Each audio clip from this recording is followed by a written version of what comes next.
ఇప్పుడు 45 రోజుల నుంచి United states of America Israel తన ఆర్మాడాని సిద్ధం చేసి ఇరాన్ మీద ఎప్పుడు దాడి అనుకుంటే ఫిబ్రవరి 28వ తారీఖున ఆపరేషన్ ఎఫిక్ ఫరీ అనుకుంటూ ఇజ్రాయెల్ 200 యుద్ధ విమానాలు తన చరిత్రలోనే అతిపెద్ద ఎయిర్ రైడ్ చేసింది. యునైటెడ్ స్టేట్స్ ఆఫ్ అమెరికా కూడా తన గ్రేట్ ఆర్మాడాతో భయానకమైన వందలాది మిసైల్స్ని, తోహమాక్ లాంటి, హార్పూన్ లాంటి మిసైల్స్ని ప్రయోగించడం జరిగింది. తను కూడా ఎయిర్ రైడ్ చేసింది. ఇప్పుడు ఇరాన్ మీద తీవ్రమైన భయంకరమైన దాడి ఫిబ్రవరి 28వ తారీఖు అంతా మనకు జరిగింది. దానికి ప్రతిస్పందనగా కొన్ని గంటల్లోనే ఇరాన్ ప్రతిస్పందించి 14 దేశాల మీద తన మిసైల్స్ ప్రయోగించింది. అందులో సెజిల్ లాంటి మిసైల్స్ కూడా ఉన్నాయని తెలుస్తుంది, హైపర్సోనిక్ మిసైల్.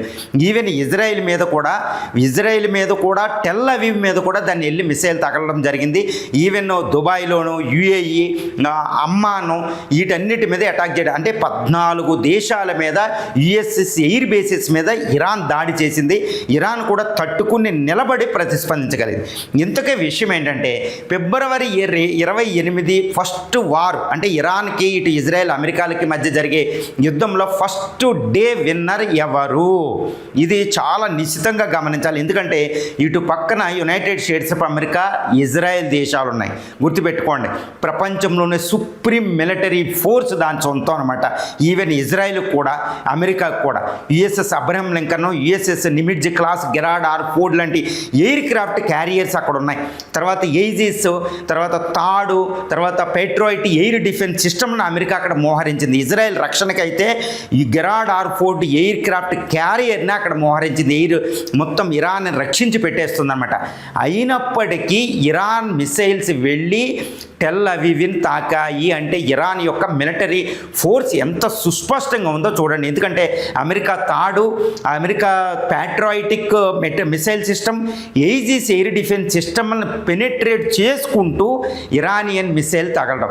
2, ఇజ్రాయెల్ ఏం చెప్తుంది? 200 యుద్ధ విమానాలతో మా యొక్క ఎయిర్ ఫోర్స్ హిస్టరీలోనే అతిపెద్ద దాడిని ఇరాన్ మీద చేశామని ఇజ్రాయెల్ ప్రకటించుకుంది. అయినప్పటికీ మరి ఇంతటి 500 మిలిటరీ ఇన్స్టలేషన్స్ని, టార్గెట్స్ని డిస్ట్రాయ్ చేశామని ఇజ్రాయెల్ నెతన్యాహు ప్రకటించడం జరిగింది. ట్రంప్ కూడా మేము ఫస్ట్ డే మేము అధిగమించామని చెప్తున్నారు. మరి ఇలాంటప్పుడు కొన్ని గంటల వ్యవధిలోనే ఇరాన్ ఏ విధంగా రెస్పాండ్ అయ్యి మొత్తం దుబాయ్ల మీద బూర్ ఖలీఫా నుంచి, ఓ హోటల్, ఫేమస్ హోటల్ నుంచి, సౌదీ అరేబియాలో ఉన్న ఎయిర్ బేస్ నుంచి, తర్వాత 5th యుఎస్ నేవీ బేస్ని బహ్రైన్లో ఇరానియన్ మిసైల్స్ తాకితే అది సర్వనాశనమైనట్టు తెలుస్తుంది. అక్కడ యుఎస్ షిప్పులు కూడా నాశనమైంది. మరి ఇరాన్, అమెరికా వెళ్ళి 500 యుద్ధ విమానాల దాకా ఉపయోగించే 500 మిలిటరీ ఇన్స్టాలేషన్స్ని సర్వనాశనం చేసి ఒక ఐఆర్జీసీ కమాండర్ని, ఒక న్యూక్లియర్ సైంటిస్టుల్ని, ఒక దేశ నాయకుల్ని కొంతమంది వరకు చంపేసింది. అయినప్పటికీ ఇరాన్ ఎలా రెస్పాండ్ అయ్యింది అంటే ఇరాన్కి అంత ఫోర్స్ ఉందా?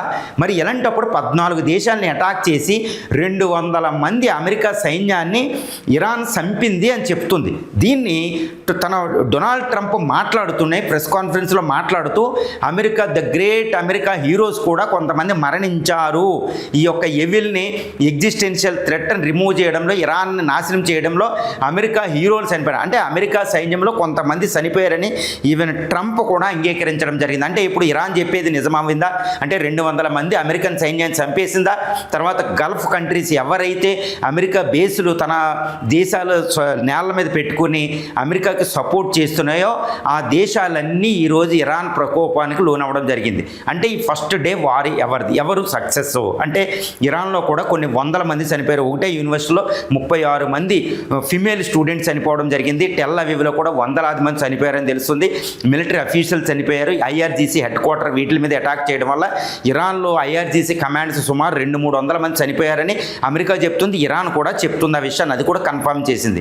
అంటే ఇరాన్ లాస్ అయింది, ఈ దేశాలు లాస్ అయినాయి. కానీ ఇరాన్ ప్రతిస్పందన అంటే గుర్తుపెట్టుకోవాలి, 16 లక్షల చదరపు కిలోమీటర్లో ఉండి 6 నుంచి 8 లక్షల మంది సైన్యాన్ని నుండి ఒక సుప్రీం మిలిటరీ ఫోర్స్ అమెరికాని ఎదుర్కొని, అది ఆ దాడి తర్వాత అంటే 500 యుద్ధ విమానాలు దాడి చేసిన తర్వాత కూడా అమెరికా అంత ఎయిర్ డిఫెన్స్ సిస్టంలో పెట్టుకుని కూడా ఏంటంటే ఇంత ఎయిర్ డిఫెన్స్ సిస్టమ్ని పెనిట్రేట్ చేయడం ఎవరి వల్ల కాదనమాట.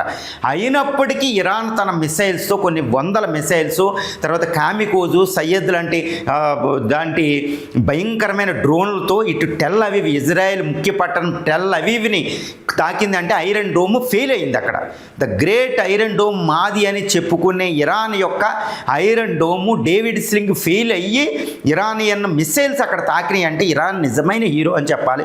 తర్వాత అమెరికన్ ఎయిర్ బేస్ని చరిత్రలో ఎవరూ ఊహించిన విధంగా అమెరికన్ ఎయిర్ బేస్ 14 దేశాల్లోని 20 వరకు అమెరికన్ ఎయిర్ బేస్ని అటాక్ చేసి అమెరికా సైన్యాన్ని 200 మందిని చంపగలిగింది.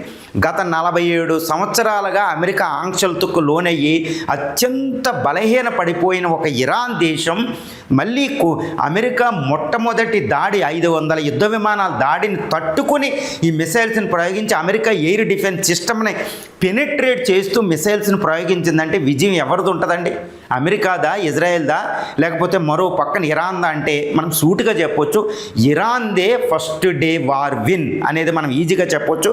మరి ఇంకా రానున్న రోజుల్లో ఎలా ఉందో చూద్దాం.